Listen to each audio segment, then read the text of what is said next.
Here's a tutorial on a purl front and back or a PFB increase. So your yarn is in front and you insert your needle into the stitch on the left hand needle purlwise. Wrap your yarn,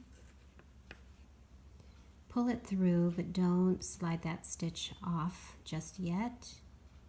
You then have to flip your work, go to the back, insert your needle into that back loop this way,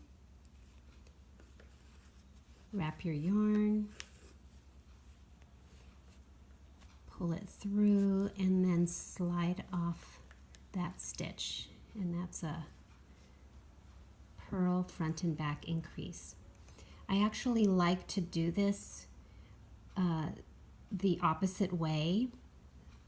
Do a purl back and front or back to front because it's just easier for me. So let me show you how to do it that way. I flip my work to the back, insert my needle through that back loop, wrap your yarn, pull it through, but don't slide the stitch off just yet. Swing that needle back to the front, insert as if to purl, wrap the yarn, pull it through, and then slide that stitch off. And that's your PFB, or in the way I like to do it in this case, it's PBF, but the result is the same.